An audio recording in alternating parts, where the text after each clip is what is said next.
Hello प्यारे बच्चों, मैं आपकी हिंदी अध्यापिका नीरू आज आपको आपकी हिंदी व्याकरण की पुस्तक व्याकरण विहान में से वर्ण विचार नामक विषय के बारे में आपको आज विस्तार पूर्वक बताऊंगी। हेलो प्यारे बच्चों, जैसे कि मैंने आपको बताया कि आज हम वर्ण विचार के बारे में विस्तार पूर्वक पढ़ेंगे। वर्ण विचार क्या होता है, इसके कितने भेद होते हैं, आज हम इसके बारे में विस्तार पूर्वक पढ़ेंगे। वर्ण जैसे अ, आ, म, न, जैसे मैंने ये चार ध्वनियां कह सकते हैं, हम इनको चार ध्वनि है। जब भी हम कोई चीज बोलते हैं तो इन्हीं से ही हमारा शब्द जैसे शुरू होता है। लाइक जैसे हम बोलते हैं राम, म, पीछे ध्वनि आ रही है तो इनको ध्वनि भी कह सकते हैं। तो ये ध्वनियां है क्या इनको हम कहते हैं, इनको हम वर्ण कहते हैं, जिनके हम और टुकड़े नहीं कर सकते। जैसे ये अ है, हम अ बोल रहे हैं तो हम इसको और खंडों में नहीं बांट सकते, और टुकड़ों में नहीं बांट सकते। आ, ऐसे ही आ है, इसको भी हम और टुकड़ों में नहीं बांट सकते। अब ये न, म है, म के नीचे मैंने जो हलंत लगाया है वो क्यों लगाया है वो मैं आपको बाद में बताऊंगी विस्तार पूर्वक। लेकिन अब म के नीचे हलंत है तो इसका मतलब है कि ये आधा है। ऐसे ही न के नीचे हलंत लगाया है, इसका मतलब ये भी आधा है। तो यहाँ से क्या पता चलता है हमें कि जिसके हम और टुकड़े ना कर सके, जिसको हम खंडों में ना बांट सके, उन्हें हम क्या कहते हैं, वर्ण विचार। या दूसरे शब्दों में हम ये भी कह सकते हैं कि जो जिनके टुकड़े ना कर सके या जिनको खंडों में ना बांट सके, या इनको हम एक ध्वनि भी कह सकते हैं कि ये वो ध्वनि है जिसको टुकड़ों में बांटा नहीं जा सकता, उसे हम क्या कहते हैं, वर्ण विचार। अब हम बात करते हैं वर्ण के भेद की। वर्ण के दो भेद हैं, स्वर, व्यंजन। अब हम बात करते हैं स्वर। सबसे पहले हम बात करेंगे कि स्वर क्या होते हैं, स्वर के कितने भेद होते हैं और कौन कौन से होते हैं। सबसे पहले आपको पता होना चाहिए कि स्वर होते कितने हैं और कौन कौन से। अब अ, आ, ई, बड़ी ई, ऊ, बड़ा ऊ, री, ए, आई, ओ,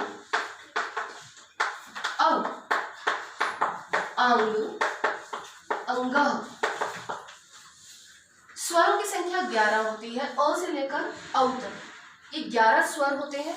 इनको हम मात्राएं भी कह सकते हैं क्योंकि शब्दों में हम इन मात्राओं का ही इस्तेमाल करते हैं। अ से लेकर औ तक के आपके 11 स्वर हैं। अंग और अंगः क्या होते हैं ये मैं आपको बाद में बताऊंगी। सबसे पहले आपके लिए ये जानना जरूरी है कि स्वर कितने होते हैं और इनका क्या इस्तेमाल किया जाता है। जब भी हम कोई शब्द लिखते हैं तो उसमें जो भी मात्राएं लगती हैं वो ये होती हैं, तो इसीलिए हम इनको स्वर कहते हैं। इनको बोलने के लिए हमें किसी अन्य वर्ण की सहायता नहीं लेनी पड़ती। अब जब आप अ बोलोगे तो जब अ आप बोल रहे हो तो पीछे और कोई साउंड नहीं आई, इट मीन्स ये स्वतंत्र है। इनको बोलने के लिए हमें किसी अन्य वर्ण की सहायता नहीं लेनी पड़ती। यहीं से इसकी परिभाषा भी निकलती है कि स्वर वो होते हैं जिनको बोलने में हमें किसी अन्य वर्ण की सहायता ना लेनी पड़े। ये था आपका स्वर। अब बात करते हैं स्वर के भेद। स्वर के 3 भेद होते हैं,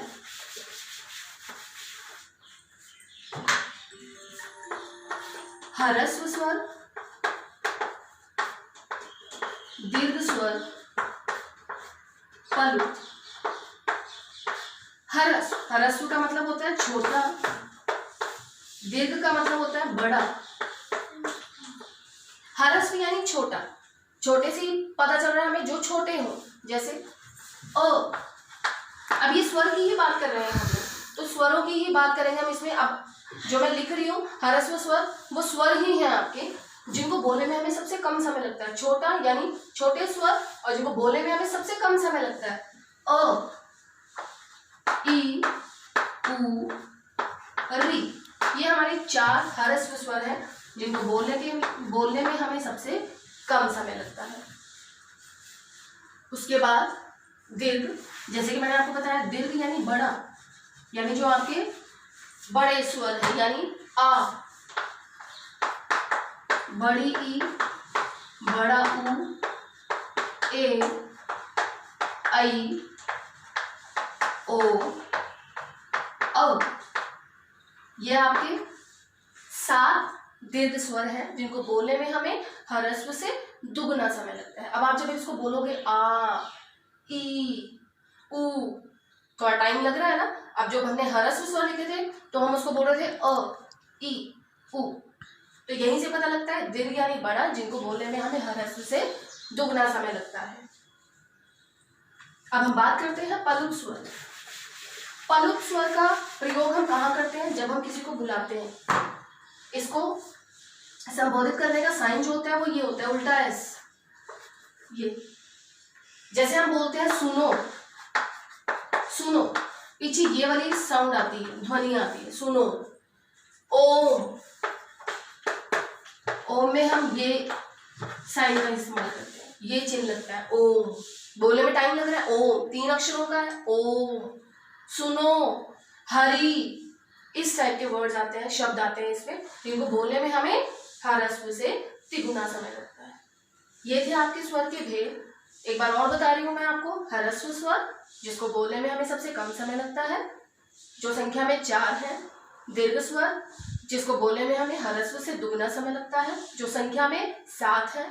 पलुप स्वर जिनको बोलने में हमें ह्रस्व से तिगुना समय लगता है। एग्जाम्पल मैंने आपको दे ही दिया। ये था आपका स्वर। अब हम बात करते हैं व्यंजनों की।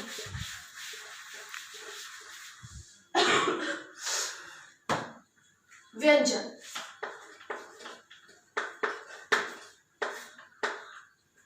व्यंजन, व्यंजन क्या होते हैं? क, ख, ग, घ, ड़, च, छ, ज, झ, ञ, ट, ठ, ड, ढ, ण, त, थ, द, ध, न, प, फ, ब, भ, म। क से म तक ये आपके स्पर्श व्यंजन है। इनको स्पर्श व्यंजन का नाम दिया गया है। क से म तक ये आपके व्यंजन और भी हैं, आगे और भी हैं, उनको और भागों में बांटा गया है। सबसे पहले हम क से म तक इसको अच्छे से समझेंगे। क से म तक जो आपके व्यंजन होते हैं वो होते हैं आपके स्पर्श व्यंजन। इनको लर्न करने के लिए आज से बच्चों को आज से भी ये चीज याद नहीं होती है, उनको अभी भी याद करने में ये दिक्कत आती है। इसको याद करने का सबसे अच्छा तरीका मैं बताती हूँ आपको। इनको कुछ वर्गों में बांटा गया है, इनको 5 वर्गों में बांटा गया है। ये 5 लाइन्स है, इनको 5 वर्गों में बांटा गया है। सबसे पहली लाइन जैसे क, ख, ग, घ, ण, अब ये क से शुरू हो रहा है तो इसलिए हमने इसको क वर्ग बना दिया। ये च से शुरू है तो इसको हम च वर्ग लिखेंगे। ये ट से शुरू है इसलिए हम इसको लिखेंगे ट वर्ग। ऐसे ही ये त से शुरू है इसको हम लिखेंगे त वर्ग, और ये प से शुरू है इसको हम लिखेंगे प वर्ग। ये 5 शब्दों को याद करने से आपको क से म तक ये व्यंजन आसानी से याद हो जाएंगे। इन वर्गों में बांटने का इसका यही मतलब है कि इनको लर्न कैसे किया जाए। अब इन 5 शब्दों को अगर आप याद करोगे तो आपको आसानी से पता लग जाएगा कि क वर्ग यानी जो क के वर्ग में आते हैं वो कौन कौन से हैं। क, ख, ग, घ, ण। जो च वर्ग के अंतर्गत आते हैं वो च, छ, ज, झ, ञ। जो ट वर्ग के अंतर्गत आते हैं वो है ट, ठ, ड, ढ, ण। जो त वर्ग के अंतर्गत आते हैं त, थ, द, ध, न। और जो प वर्ग के अंतर्गत आते हैं प, फ, ब, भ, म। इस प्रकार क से म तक इनको इन 5 वर्गों में बांटा गया है और जिनको स्पर्श व्यंजन का नाम दिया गया है। तो बच्चों ये था आपका आज तक का वर्क काम। इसको आपने अच्छे से पढ़ना है, ध्यान से इसको देखना है कि इसमें क्या बताया गया है आपको। वर्ण क्या होता है, वर्ण की परिभाषा, वर्ण के कितने भेद होते हैं, स्वर और व्यंजन। स्वर के मैंने आपको भेद बताए और व्यंजन का अभी मैंने आपको हाफ करवाया। आगे हम कल कंटिन्यू करेंगे। आज के लिए इतना ही, धन्यवाद।